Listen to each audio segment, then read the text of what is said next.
Hey, how you doing? It's been a while. Welcome back to The Hidden Island. Now, I was working on the next video. I was writing the script yesterday, and something happened. That something being the newest edition of the One Piece Viva cards dropped. Ordinarily, I don't have much to say about the Viva cards, but there was some info in there this time that I feel like is worth talking about with you guys. The subject of the day is going to be Queen of the Beast Pirates. Now, a lot of you know where this is going, and for those of you that do, I would say stick around anyway because it's interesting to talk about. And for those that don't, buckle up because we have a crazy reveal to talk about right now. So let's start with the basics. We got some information on Queen. Pretty basic stuff: name, birthday, favorite food, hobbies, etc.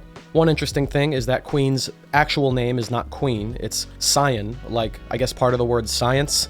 You can tell that Oda was flexing every one of his creative muscles for this one. But apart from the name, we got a timeline of Queen's life. Now this is the most important part. Let's go over the timeline piece by piece. 39 years ago, the man known as Cyan worked in Mads along with Vegapunk, Caesar Clown, and Judge Vinsmoke. 36 years ago, he had a child. 33 years ago, Cyan gets an offer to join the Beast Pirates from Kaido himself. 29 years ago, Cyan leaves Mads. And 26 years ago, two things happen. Mads is bought by the world government, and Cyan abandons his son and joins Kaido, now under the name of Queen. So the big question mark here is, who is Queen's child? Because why would Oda tell us that Queen had a kid if that kid doesn't play really any part in Queen's backstory and his lead up to joining Kaido, if that kid is not a named or major character in the story that we know of, and if Queen is no longer relevant to the plot? Why do we need to know that Queen had a child? The logical conclusion, at least in my eyes, is that whoever Queen's child is has to be someone at least slightly important to us, the reader, so that that information,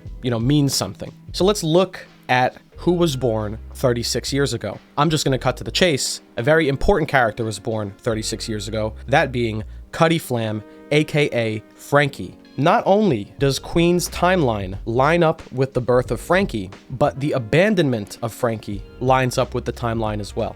There's a 10-year difference between when the child is born and when the child is abandoned. And when we find Franky in the docks of Water 7, he is roughly 12 years old, 2 years after he would have been abandoned, 22 years ago pre-time skip, meaning 24 years ago pre-time skip, he would have been 10, and now with 2 years added on from the time skip, that makes it 26 years ago, Franky is 10 years old. We never see him in the 10 years prior where he would have been with his pirate family. And this makes sense because Queen left Mads 29 years ago, so Franky would have only been around 7 or 6 years old by that time, so there would have been a period where Queen would have been a pirate rather than a scientist, so that's why Franky would remember his father as a pirate rather than a scientist. But we'll get to that in a minute. Other things I want to talk about here that make this connection more believable is Franky's personality and behavior. If you look at the way that Franky is, he's kind of frequently described as a perv, a weird guy, very eccentric character that likes to sing and dance and be bombastic, and I think you could use all those same adjectives to describe Queen.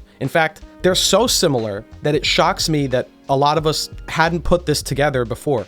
If you take a look at what Queen looked like when he was younger and thinner and before he took a trip to Willy Wonka's chocolate factory, you'll notice that they look kind of similar. Franky and Queen both exclusively wear sunglasses. They kind of have similar faces. They're both incredible scientists and inventors. And it goes even further when we get to the present, where we learn that Queen has also cyborged out his body.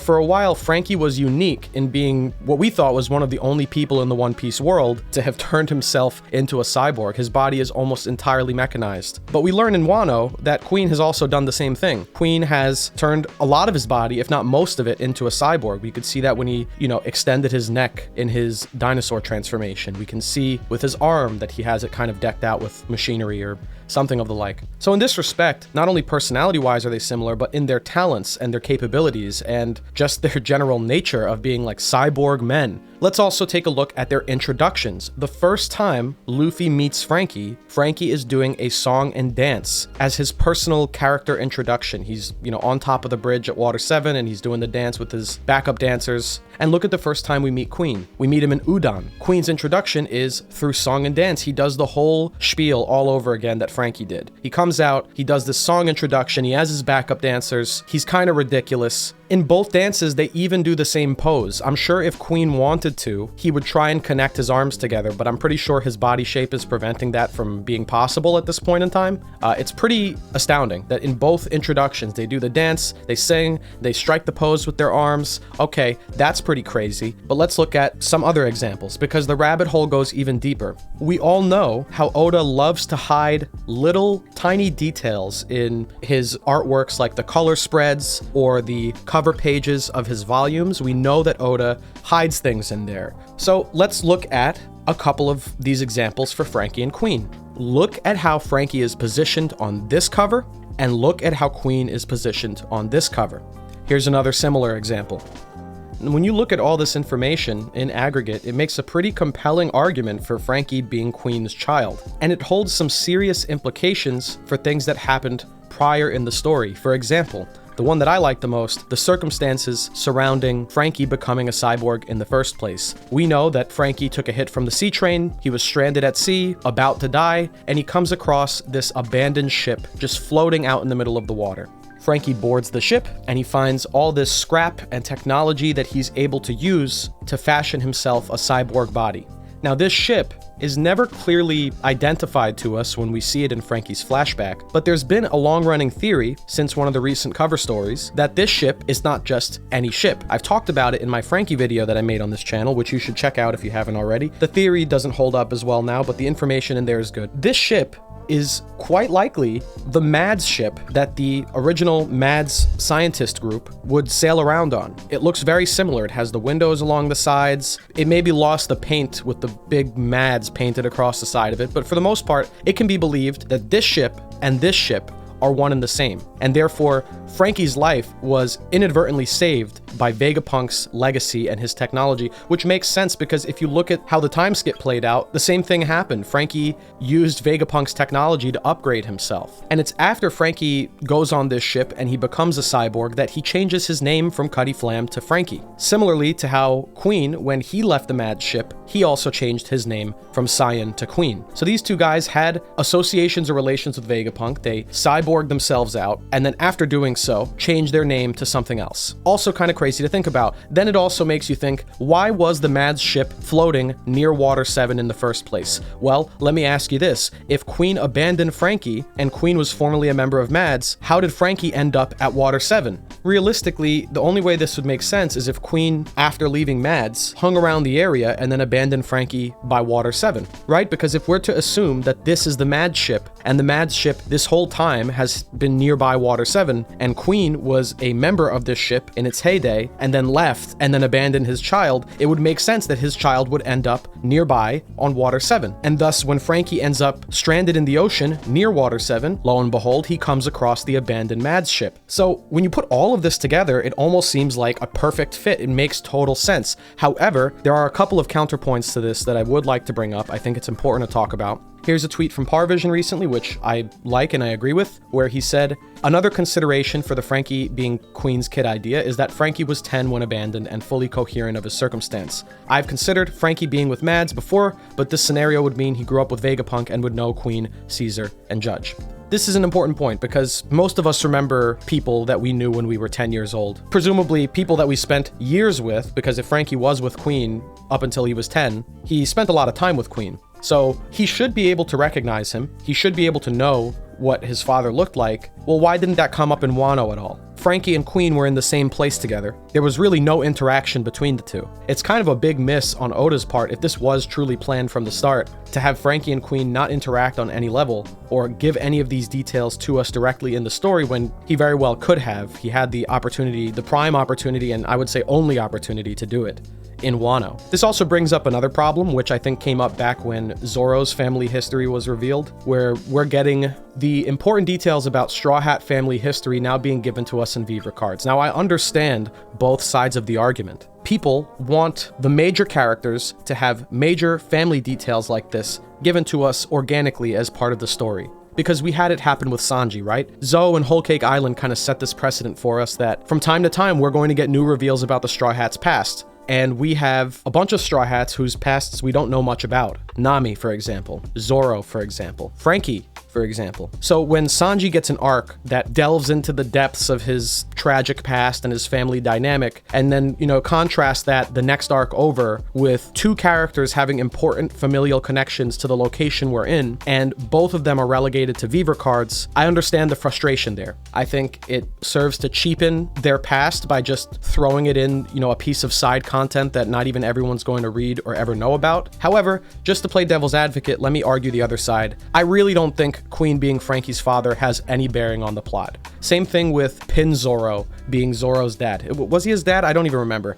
The point is, these characters having these familial connections, it's cool information, it's fun to know and it's fun to theorize about, but realistically, how would Queen being Franky's father affect the plot at all? Queen's an asshole. He's a piece of shit. Let's be real. Franky would want nothing to do with him. Franky's real father was Tom. So even if Franky did find out that Queen was his original dad, what do you think Franky would have to say? There's not much that would come of this. Same thing with Zoro. I feel like Zoro wouldn't really care who his parents are. Maybe he would, maybe I'll be wrong. We get some deeper dive into that later in the story, but I don't really think it matters the same way that Sanji's parentage matters, because Judge is very much an active force in the world, and he was making deals with Big Mom, and he had an active role to play in the plot. And not just an active role, but an active role in relation to Sanji, because he was using Sanji as a pawn to marry him off for more political control. So that actually has relevance. Queen and Pin Zoro and these sorts of reveals and Viver cards, I feel like they don't have as much purpose to take up panel space. So I can see both sides of it. I personally would want this information in the manga itself. But even though it isn't, and we're getting it in a Viver card,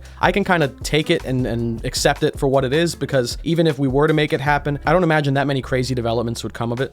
There's definitely room for this to not be true. I've seen people say that Weevil could be Queen's kid. That's also, visually at least convincing to a degree, but with this information, I'm just gonna put my stock in Queen being Franky's dad. I mean, it just fits too well. Even, with the animal motifs that, the Beast Pirates have their animal motifs, and then Franky makes his bike look like a rhinoceros, and Franky's animal that, Oda likes to depict him with is a rhino. It kind of fits, like Franky definitely has taken some traits from his family or his blood relatives without realizing it. So I kind of like this theory. I like this connection. I like this idea. That's the big thing that came out of the Viver card. Some other details that I'm just going to touch on real quick before we close out the video. Dracula Mihawk, not listed with Conqueror's Haki. Make of that what you will. I will say, I didn't know this when I first saw this, but apparently they did the same thing with Garp, where for a while Garp was listed as not having Conqueror's Haki, or rather, it didn't say that he didn't have Conqueror's Haki, it just didn't say that he had Conqueror's Haki, if that makes any sense. He was listed as having observation and armament,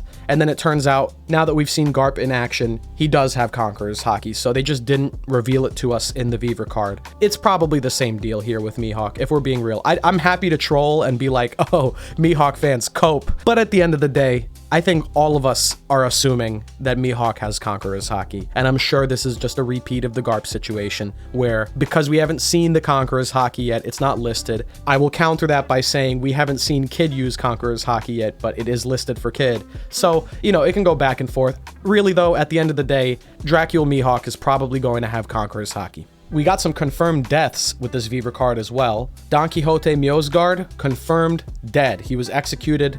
It's over for Miosgard. Let me just say rest in peace. He was born a dickhead and died a hero. Big ups to anyone that can do a 180 like that. The other confirmed death we got is Guernica, also known as Dripper Scarfino for all my Randy Choi fans out there. Guernica's dead. He died officially. It's confirmed now. His final action in this world was snapping the picture of Joy Boy Luffy, and he took the hit from Kaido, and that was it. So everybody, a round of applause for Kaido.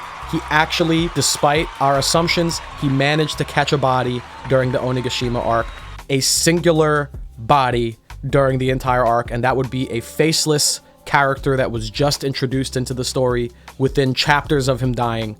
Good job, Kaido. I guess CP0 isn't built like that because Kinemon came out of that encounter alive somehow. But their best agents, the best of the best that the world government could muster up, can't even tank a single hit from Kaido. Good riddance. And the last bit of information we got that I want to touch on today is Nefertari Vivi. Nothing that new about her that we've learned aside from her sleep schedule. Apparently, Vivi sleeps 12 hours a day, which I find to be pretty insane. She goes to sleep at 10 p.m., wakes up 10 a.m., This girl's a dreamer, folks. Anyway, that's about it. That's all the Viva card information I have for you today. And what do you guys think? What do you think about Franky and Queen? Because I think that's so interesting. I think it's so cool. But I also think people are right in being upset that we didn't get this in the story. So I want to know your take. Tell me what you think about it. Is it a cool reveal? Do you wish we got it in the story? Are you unhappy about the way that we're getting this sort of background on like the main characters? How do you feel about it? Let me know in the comments. I hope you enjoyed the video today. Like I said, we do have an actual scripted video on the way, so I'm going to try and get that out soon. But until then, thank you for watching. I hope you enjoyed the show because I sure enjoyed putting it on. And until next time, have a good day, a great night, and a wonderful romance dawn. Take care, my friends.